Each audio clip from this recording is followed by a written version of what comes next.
അപ്പം നമുക്ക് ഈ ഒരു ഡിസൈൻ വരയ്ക്കാൻ പഠിക്കാം കേട്ടോ. അപ്പോൾ ആദ്യം നമ്മൾ തള്ളവിരലിൻ്റെ താഴെ ഭാഗത്തൊക്കെയായിട്ട് ഇതേപോലെ 2 കേർവ്ഡ് ലൈന് വരച്ച് കൊടുക്കുക. എന്നിട്ട് പിന്നെ ആ ലൈനമ്മേ ഇതേപോലെ ലീഫ് വരച്ച് കൊടുക്കുകയാണ് കേട്ടോ ചെയ്യുന്നത്. ലീഫിൻ്റെ ആ ഒരു ഔട്ട്ലൈന് ഈ ഒരു ലൈന് മൊത്തം നമുക്ക് വരച്ചെടുക്കാം കേട്ടോ. 2 എലമെൻറ്റ് ഉണ്ടെന്നുണ്ടെങ്കിൽ നമുക്ക് ഈ ഒരു ഡിസൈന് സിമ്പിളായിട്ട് വരയ്ക്കാൻ പറ്റും. അപ്പോൾ ഇങ്ങനെ ലീഫ് വരച്ചെടുക്കുക. പിന്നെ ഇതിൻ്റെ ഈ ഒരു അറ്റത്തെ ഒരു ഭാഗമല്ലേ, അവിടെ നമുക്കൊരു ലീഫ് ഇതിൻ്റെ സെൻറ്ററിലായിട്ട് ഇങ്ങനെ കൊടുക്കണം കേട്ടോ. അപ്പോഴാണ് നമുക്ക് ആ ഒരു ഇതിൻ്റെ ഒരു വൈന് പോലുള്ള ഒരു ലുക്ക് കിട്ടുള്ളൂ. അപ്പോൾ അതേ സെയിം മെത്തേഡിൽ തന്നെ നമ്മൾ ചെറിയ ഫിംഗർക്കും സെയിം ലൈൻസ് വരച്ചെടുക്കുകയാണ്. അപ്പോൾ ആ ലൈൻസിൻ്റെ അപ്പുറം ഇപ്പുറം നമ്മൾ ലീഫ് വരച്ചെടുക്കുന്നുണ്ട് കേട്ടോ.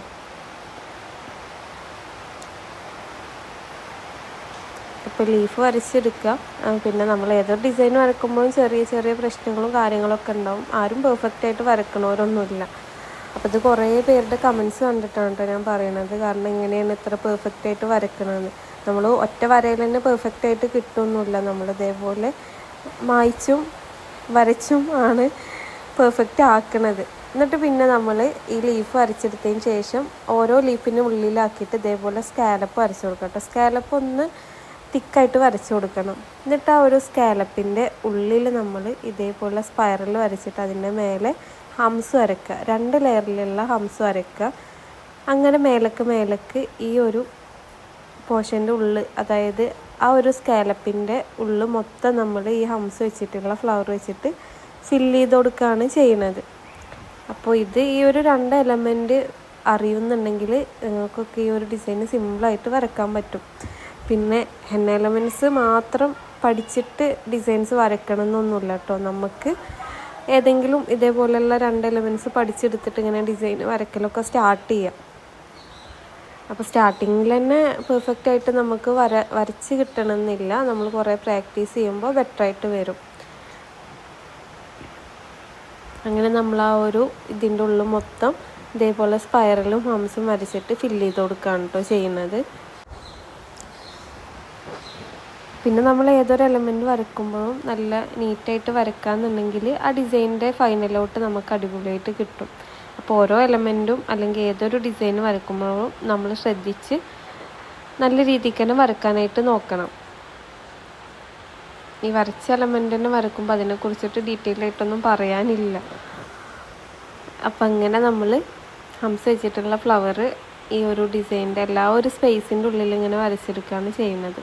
അപ്പം ഞാൻ വരക്കുമ്പോഴും ഇടയിലൊക്കെ കുറേ മിസ്റ്റേക്കും കാര്യങ്ങളൊക്കെ വരുന്നുണ്ട്. അപ്പം ഞാൻ ജസ്റ്റ് ഒന്ന് അത് മായ്ച്ച് കൊടുത്തിട്ട് വീണ്ടും വരച്ചു കൊടുക്കുകയാണ് കേട്ടോ ചെയ്യുന്നത്. പിന്നെ ഹെന്ന ക്ലാസ്സൊക്കെ നിങ്ങൾക്ക് പഠിക്കണം എന്ന് ആഗ്രഹം ഉണ്ടെന്നുണ്ടെങ്കിൽ കമൻ്റ് ഇടുക. നമുക്ക് ഓരോരോ പാർട്ടായിട്ട് ഹെന്ന ക്ലാസ്സൊക്കെ ഓരോ എലമെൻറ്റ്സ് ഡീറ്റെയിൽ ആയിട്ട് പഠിച്ചിട്ട് എടുക്കാം. അപ്പം അതേപോലെ വരച്ചെടുക്കാൻ നമ്മൾ ഫിംഗറിൽ മൊത്തം ഈ ഒരു ഡിസൈൻ വെച്ചിട്ട് കവർ ചെയ്യുന്നുണ്ട് കേട്ടോ. അപ്പോൾ മൊത്തത്തിൽ ഈ ഒരു ഡിസൈൻ കാണുമ്പോഴാണ് ഭംഗി ഉണ്ടാവും. ഫിംഗറിൽ വേറെ അല്ലെങ്കിൽ ആ ഫിംഗറിൻ്റെ അറ്റത്ത് വേറൊരു ഡിസൈൻ വരച്ച് കഴിഞ്ഞാൽ ചിലപ്പോൾ ഇത്ര ഭംഗി ഉണ്ടാവില്ല. അപ്പം എനിക്ക് അങ്ങനെ തോന്നിയോണ്ടാണ് ഞാൻ ഫിംഗേഴ്സിലും അതേ സെയിം ഡിസൈൻ വെച്ചിട്ട് തന്നെ ഫില്ല് ചെയ്യാമെന്ന് വിചാരിച്ചത്. ഇനി 2 ഫിംഗേഴ്സും കൂടെ ഉണ്ട്, അതിങ്ങനെ ഫില്ല് ചെയ്ത് കൊടുക്കുകയാണ് കേട്ടോ. പിന്നെ ഇങ്ങനെ നമ്മൾ ഫില്ല് ഇത് ഓരോ ഡിസൈൻ വരയ്ക്കുമ്പോഴും ഒരു ഗ്യാപ്പ് പോലും വരാൻ പാടില്ല. എല്ലാ ഗ്യാപ്പും ഇങ്ങനെ ഫുൾഫില്ലായിട്ട് നിൽക്കണം. അപ്പോഴാണ് കാണുമ്പോൾ ഒരു ഭംഗി ഉണ്ടാവുള്ളൂ. അപ്പോൾ ഈ ഫില്ലിങ്സ് കഴിഞ്ഞതിന് ശേഷം ആ ലീഫിൻ്റെ ഉള്ളൊക്കെ നമ്മൾ ഇതേപോലെ ഫില്ല് ചെയ്ത് കൊടുക്കുന്നുണ്ട് കേട്ടോ. അപ്പോൾ ഓരോ ലീഫിൻ്റെ ഉള്ളിൽ നമ്മൾ ഇതേപോലെ ഫില്ല് ചെയ്തിട്ട് എടുക്കണം കേട്ടോ. ഫില്ല് ചെയ്യുമ്പോൾ കറക്റ്റ് ആ ഒരു ഔട്ട്ലൈനിൻ്റെ ഉള്ളിൽ മാത്രം ഒതുക്കാനായിട്ട് നോക്കുക. പുറമേക്ക് പോയി കഴിഞ്ഞാൽ ആ ഒരു ലീഫിൻ്റെ ഷേപ്പ് മാറും. അപ്പോൾ ഡിസൈൻ കാണാനായിട്ട് ഭംഗി ഉണ്ടാവില്ല. അപ്പോൾ നമ്മളെപ്പോഴും ലീഫ് വരക്കുമ്പോൾ അതിൻ്റെ അറ്റം ഒന്ന് ജസ്റ്റ് ഇതേപോലെ ഒന്ന് വലിച്ചു കൊടുക്കണം കേട്ടോ. അപ്പോഴാണ് ആ ഒരു ലീഫിൻ്റെ ലുക്ക് ഫുള്ളായിട്ട് ഉണ്ടാവുള്ളൂ. അപ്പം നമ്മൾ ഒരു സൈഡത്തെ വരച്ചെടുത്ത് രണ്ടാമത്തെ ഇപ്പുറത്തെ സൈഡത്തെ ഇതേപോലെ ഫില്ല് ചെയ്തെടുക്കുകയാണ് കേട്ടോ. എപ്പോഴും ലീഫ് വരക്കുമ്പോൾ അതിൻ്റെ ആ ഒരു അറ്റം ജസ്റ്റ് ഒന്ന് വലിച്ചു കൊടുക്കും, കാണാനായിട്ട് ഭംഗി ഉണ്ടാവുള്ളൂ. പിന്നെ അതേപോലെ തന്നെ നമ്മളെപ്പോഴും ലീഫ് വരക്കുമ്പോൾ അതിൻ്റെ ആ ഒരു അതിൻ്റെ ആ ഒരു സ്റ്റാർട്ടിങ്ങും എൻഡിങ്ങും തിന്നായിട്ട് നിൽക്കണം. തിക്കായിട്ട് ഒരിക്കലും വരച്ചു കൊടുക്കരുത്. ഇതാണ് കേട്ടോ നമ്മൾ വരച്ചിട്ടുള്ള ഡിസൈൻ്റെ ഫൈനൽ ഔട്ട്. അപ്പോൾ നിങ്ങൾക്ക് വേറെ എന്തെങ്കിലും കമൻറ്റിൽ പറയാനുണ്ടെങ്കിൽ അല്ലെങ്കിൽ എന്തെങ്കിലും സജഷൻസോ കാര്യങ്ങളോ ഉണ്ടെന്നുണ്ടെങ്കിൽ കമൻറ്റ് ചെയ്യുക. അപ്പോൾ നമുക്ക് കൂടുതൽ ഡീറ്റെയിൽ ആയിട്ട് ഓരോന്ന് പഠിക്കാം കേട്ടോ.